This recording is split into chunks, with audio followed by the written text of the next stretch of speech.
Well, yes, hello everyone. As I said, my name is Ollie. Going to be talking about sustainable community development from the point of view of lived experience here, and how to amplify that lived experience as a means to influence and shape the processes of sustainable community development. Obviously, that's quite a big topic. I'm going to be diving into programs for social policy, how local governments run programs for social policy, and even more specifically than that, homelessness, more specifically than that, housing first programs, and housing first in the UK, although we've done work beyond that issue and that geographical focus. We've done work around Europe, but yeah, hopefully this is a more concrete example speaks to the broader what we see as a really strong potential of this kind of approach to this kind of work. I want to start with a couple of quotes. Nothing about us without us. This might be familiar to some people. It's anonymous. We don't know quite exactly where the quote comes from, but we know that about 500 years ago, Central European countries in writing their constitutions were using this a lot. In fact, quote in quite a few early political documents across Europe. The key idea here is, and also in disability rights movements and indigenous peoples' fight for justice and inclusion in political discussions. The quote speaks for itself, right? Nothing about us without us really means democracy, in a word. We shouldn't be affected by a decision that we didn't have a right to contribute to, even in a quite direct and indirect and diffuse way. Being represented in the spaces where decisions are made that affect your life is a foundational principle. And there's a few things I think this really says to sustainable community development, is that there are lots of inequalities of participation in who gets to participate in the spaces that shape how cities work and how policy works more widely. And those inequalities really exclude very critical voices. And the reason those critical voices, I think, need to be included, or I'm sure we're all in agreement here, is for two main reasons. One is just justice. And seeing from a sort of abstract kind of moral point of view, nothing about us without us, there should be this representation, this inclusion. And the other one is that those voices that are excluded hold very, very important insight. And that excluding them is actually to the detriment of the system as a whole, because we're losing really useful understandings of how the system works, and crucially how it doesn't work, how it fails. And not listening to those voices means we're not moving forward with the right data. So lived experience of social policy issues and social policy crises, even, as we often say in our work, homelessness in the UK, a prime example, represents a really essential input into just transitions more widely. And therefore, it begs the question of how. Well, okay, if we realize that we have to include these critical voices for the purpose of this basic tenet of democracy, how do we include that lived experience? And that's what we're going to be talking about today. This other quote here from physicist Max Planck: if you change the way you look at things, the things you look at change. Now, I love this quote. It's kind of very deep and almost mystical in its wisdom. But I think what this has a lot to say about the way we produce knowledge for sustainability transitions, and that transforming our research methods indeed is likely to transform our research findings, changing the way we look and interact with our objects as researchers and as practitioners yields very different results. And from a scientific point of view, from a social science point of view, the traditional emphasis is on making sure that your knowledge is scientifically robust, it's reliable, reproducible. But we're missing a trick there with social robustness, which means, is it useful in practice? Does it make sense in the world? And can it be closely related to how people live their lives and how systems really work, not in some idealized academic ivory tower framing of the world? Although it must make sense there too. It must be scientifically robust, but it also needs to be socially robust and co-produce knowledge. Producing knowledge with people, changing the way we look at things, to look at things in a more collaborative way, in a more phenomenological way, produces results that are much more usable in context, we think. And we think creative and artistic approaches, as we'll get onto later, can really uncover insights in a way that really make co-production of knowledge much more helpful, much more possible as well. So just the overview here, we're looking at transforming urban public services for social sustainability. There's a lot of sort of word soup in here that I think we kind of have to almost box tick our way through, but then I really want to get to the big granular stuff. Social sustainability is often overlooked. As Sophia spoke to, the intersection of the equitable city and the sustainable city, sustainability and its founding principle, of course, is social, economic, and environmental, intuiting the interdependencies between those things. But we often see in the urban setting and more widely that the social aspects, because often they're a little bit more abstract or sort of washy and hard, fuzzy, as social scientists say, they can often be overlooked. And we see a lot of moves towards quote unquote sustainability as being heavily focused in what we might think of as green innovation, but that the consequences of that green innovation that affect the social elements of things and all the work that we could be doing anyway to support social stuff sometimes gets sidelined. Not always, but it's a general pattern. So there's a core call here to try and be thinking more strategically and deeply about how we really tackle the questions of social sustainability. And public services are a really high leverage area to do this work in. And there's a few reasons for that. I think there's already lots of experimentation ongoing in how public services are delivered across Europe in cities. There's a lot of collaboration. Municipalist procurement in places like Preston, also in Spain, elsewhere in Europe as well, where a town council will procure services and goods from local co-ops that have local development objectives. So there's some sort of synergies between governments and local industry. Social prescribing, where say doctors, for instance, will say to someone that's presenting with anxiety symptoms that they should go and spend time with other people or in nature. So, and there's other organizations they can turn to that are very far outside the classical public sector medicine area. So lots of these collaborations that's happening in Brighton in the UK. There's also possibilities for top-down mandating of change. Of course, we really need bottom-up processes, but it's from a complex systems point of view, the change comes from lots of different directions, and public services represent a great area where someone can just say, this is what we're going to do now, and then tens of millions of pounds or euros can be shifted quite quickly accordingly. So there is really sort of some high leverage power that comes with public services, and we see some really great transformative, inspiring visions for the future of public services, what these services can really look like and how they can really advance social sustainability.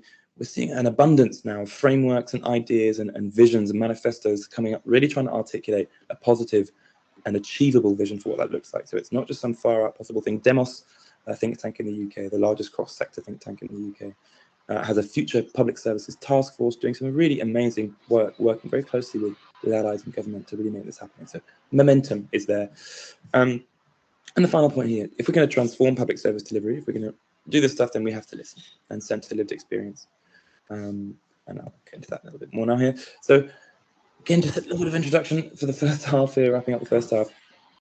So complex systems like how homelessness works, or how local government works, or how homelessness services work in local government.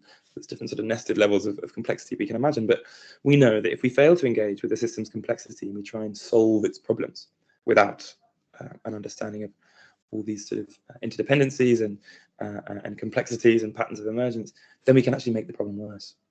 And there's plenty of examples of this. Acumen have done some really great work in documenting some of these examples, but yeah, when something is really complicated and specifically complex, you have to entertain that complexity in order to be doing something that's not guaranteed to just perpetuate the problem. Phenomenological data is a part of that system complexity, right? So normally we think of systems complexity, you've got to have this big helicopter view, zoom out and try and see the whole big picture. And sometimes that's at the expense of very, very, what we might think of as sort of, sometimes less relevant or less minor stuff, which is about the life of one person. That phenomenological data about what someone affected by a system does when they wake up in the morning seems almost irrelevantly small. Especially when you're trying to deal with a problem like homelessness in a big city, how one person experiences something in the micro detail of their life is increasingly, however, seen as actually really valuable data. And things like shifts towards design thinking, with the classical stages of which the first is empathize, really understanding how do people live their life in practical detail. And also the rise of participatory governance as well signals a shift towards understanding the value of the individual experience scaled up as a great input for making decisions, rather than sort of coarser data about the whole. So yeah, the phenomenological data is a great way of actually trying to get a handle on that complexity and work with big systems. Even though it's very, very small, it's very, very useful in building up new useful pictures of the whole thing.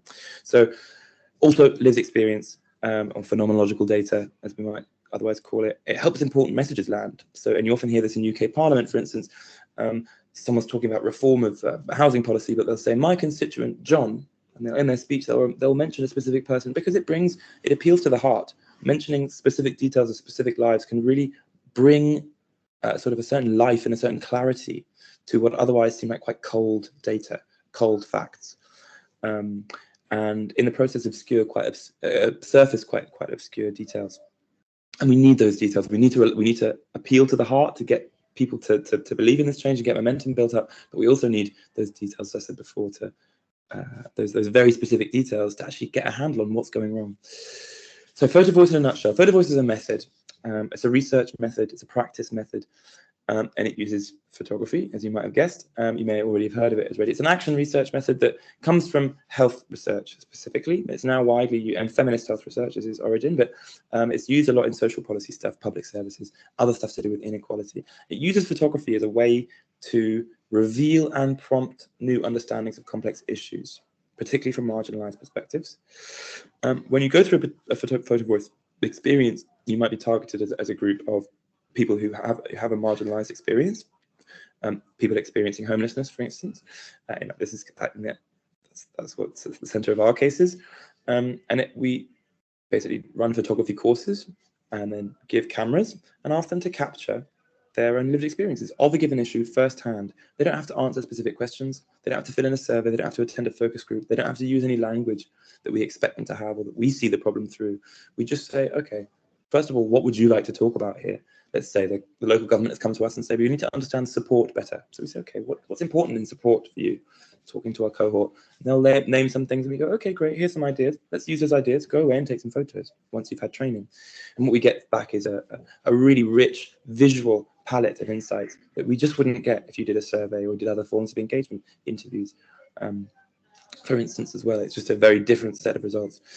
And it distributes epistemic power. So rather than a clever researcher in an ivory tower saying, I'm going to ask these people, I hold the knowledge, I'm the researcher, and I will find out what the problem is, and then I'll present it back and say, this is how your public service needs to change. This is how you make your city more socially sustainable. That job, that work is being distributed away from the researcher.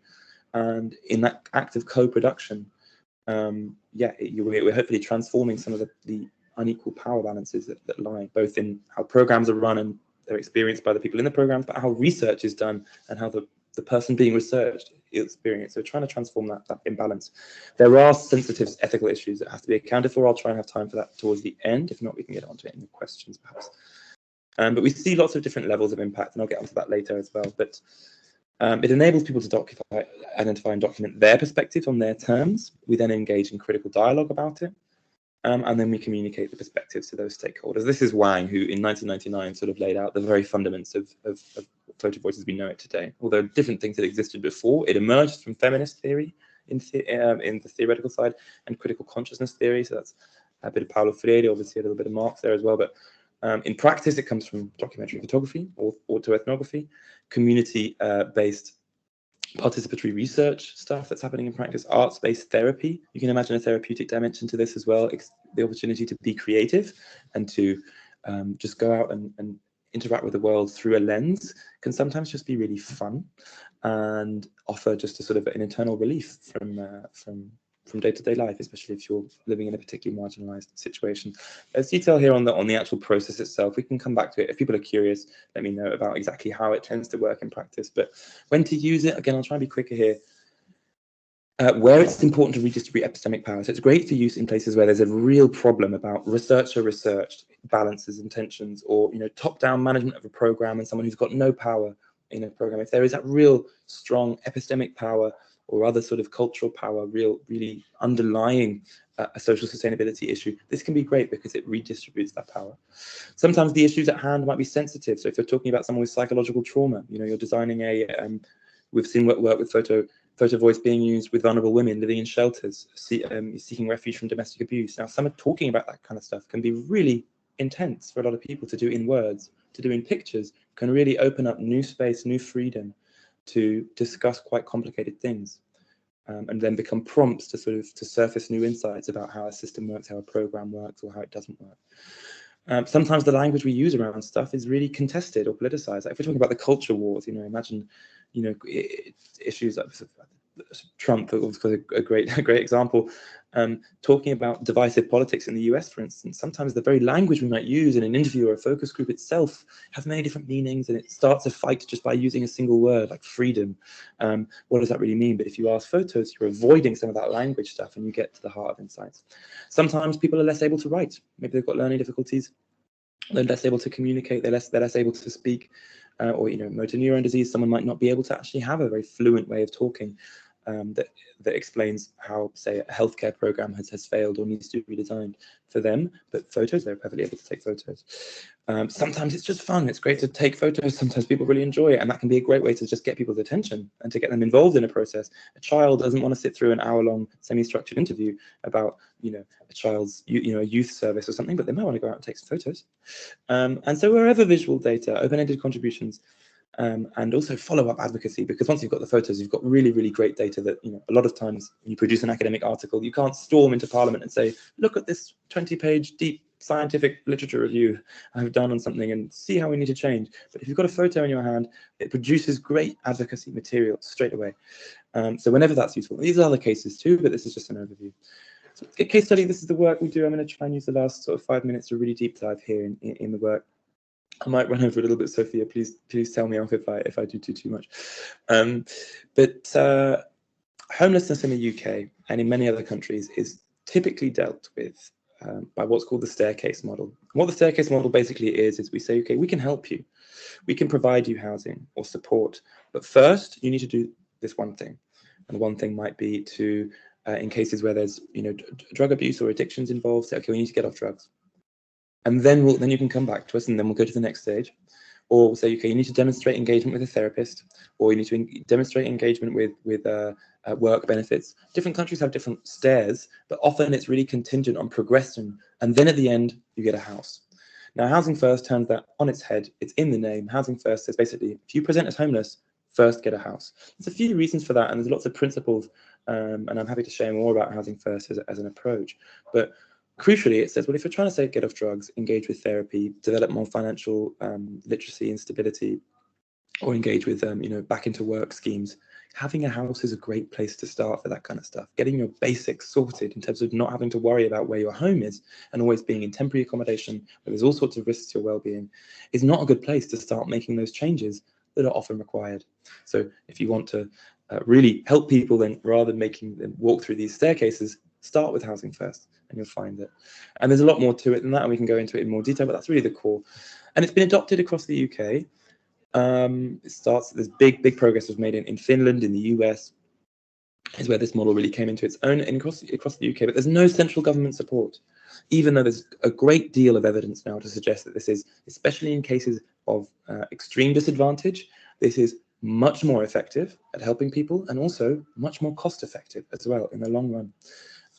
But despite that, there's not a lot of support anywhere in the country. But the central government is not giving any central support. However, in 2021, under pressure from this mounting pile of evidence that said it really does work, that says it does work, they said, okay, we'll try it in 3 cities.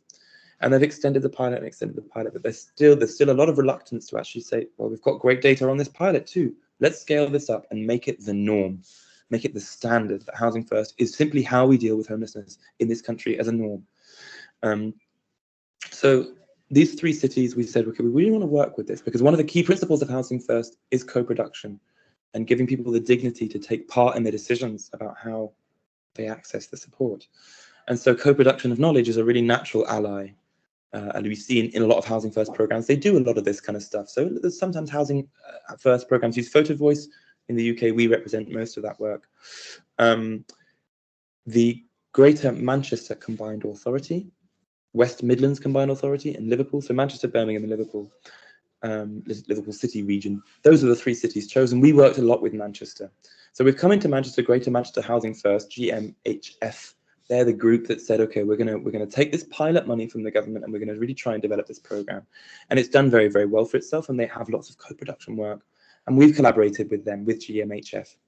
We had 15 participants come together to understand how Housing First is going, how their experiences were of the staircase model before. Had they experienced that? What is it like? How does support work? How does recovery feel? We had a key bunch of questions that we co-designed with both GMCA, the combined authority, the local government, and the 15 participants themselves, to say, what kind of issues do we want to be talking about through this program? And we came up with a list of issues. Recovery, support, home was a key one, and we called the exhibition Home.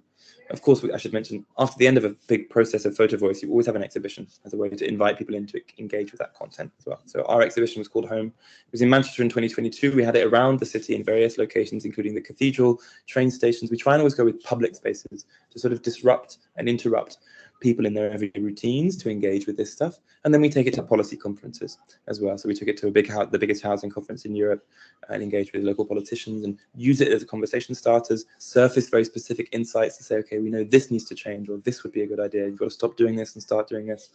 And we then present that information back to the local authority in question. So how does this make a difference? How does this work make a difference? Well, we see 4 layers, right? So what is the impact of this work on... Oh, there we go. I've got a couple slides left. I'm going to try and push it over. Sorry, we're a smaller group, so yeah, that's okay. Do put your mic on and tell me, Sophia, at any point if we need to really wrap up. What is the impact of this work on sustainable community development? It's a much longer form, wordy, academic way of asking this question. For those that are interested in that kind of academic framing that really is very, very precise, how can the strategic amplification of lived experience through co-produced phenomenological knowledge about local socio-technical systems, so working with people to produce knowledge about the intimate details of their lives, about phenomenological knowledge about a system, how can amplifying that lived experience and the knowledge that is produced to amplify that lived experience, how can that contribute to challenging, altering, and replacing the dominant cultures, practices, and structures of these systems? So when we talk about transforming systems, often that's a really big word. Like, what do you mean transforming a system? It almost feels like such a huge direction and such a huge ambition. That to break it down into that challenging, altering, replacing dominant cultures, practices, and structures. That's what we mean by transformation. So how can lived experience do that? At the individual level, people come away from our programs and from lots of Photovoice programs having undergone some sense of transformation themselves and how they experience in a very personal way cultures, practices, and systems. At the program level, you can use insights to surface insights to say, okay, this aspect of the program, let's say the ratio of social workers to people experiencing homelessness, the amount of interactions you have, the flexibility you have in booking your appointments, the amount of money that's available to you at different times, the way the transition process works as you move from temporary accommodation into permanent accommodation as provided by the program. All of these specific details, sometimes you need to tweak them, and this kind of Photovoice, amplifying lived experience systematically, structurally as an approach, really allows you to design programs in a much more responsive way. Policy, of course, if you then level up to the bigger scale, we can say, well, we can contribute to the evidence base, and there's lots of hard facts and cold data and statistics and numbers on why housing first is a good idea, and that is helpful to persuade the government to, okay, we're going to spend a lot more money on this, we're going to expand the program, this is going to become the norm in the UK. But if they're going to reach that decision, this kind of soft data can really help as well. We can shape policy and shape the political appetite for policy by using the lived experience and this more phenomenological data. It can really help advocacy efforts in that way. And of course, the community. It's not just about shaping policy and programs. When we do these big exhibitions, everyone comes from a city, or not everyone, but also, well, I mean, all sorts of different walks of life. When we get thousands of people engaging with these photos, homelessness is an issue that we're often talking about. Of course, the people experiencing it are very rarely doing the talking. Having that opportunity really transforms people's understanding of the issue. They become a lot more nuanced, a lot more empathetic, a lot more understanding about the issue, and a lot more passionate about the need to solve it as well. So we see there's a big impact on the local community as well. Oh, okay. Not sure about that one. There we go. So specifically about POTS, I could tell some stories about specific, really getting into the detail of how we've done things. I just want to focus on the policy level here because it's the most important at the moment. The general election is coming up in the UK, and we really want to use our previous work and create new work in the next few months to influence the political parties in the general election in the UK, to make things like housing first, co-production, and listening to lived experience a fundamental part of urban policy, of social policy, and we're starting a campaign to do that. And lots of people are trying to do campaigns, but we're in this very lucky position where we have really close contacts with people with lived experience, individuals who've got so much to say, not statistics on sheets of paper, but real people with real experiences and beautiful photos that they can use. So we're hopeful that we can launch with others a big collaborative campaign to actually shift policy at this junction coming up of the general election in the UK. I know we haven't got much time. We can talk about this perhaps, but there are some tensions about using Photovoice that we're very aware of, and that has to be very carefully navigated. What time are we on here? I've gone a bit over, haven't I? Well, perhaps I'll just leave this up here on the screen, and perhaps any questions that come about what are the tensions here. I don't mean, Sophia, perhaps unmic yourself, let me know. Should I go through this? Should I wrap it up now and go to questions in case people do want to touch on this? They can in the questions. Yeah, I would say if there's one tension that you would like to highlight now, go for it, and then wrap up as you wish. It would also be cool to see a picture. Do you have any pictures? I think that was the slide that didn't load for some reason. I don't know if you saw that. Yeah, I did. Yeah. I don't know if it will come back. Oh, it's just blank. Okay. Yes, I can. I'm trying to show. I thought about this only just moments before the presentation, so I added one in, but there's so many I could show. So we've got thousands of photos, and it's difficult to call on one. But I'll pick on one tension, I think. Yeah. Or maybe even two, if you'll let me. The one, I think, is extent of control. Basically, often we have this thing where we are really wanting to emphasize participation in the process. So the design of the course of photography, can we involve the participants there? How we work with the local authority to say, what do you want to know about? You want to know about the support available, the support staff? Okay, we'll say support.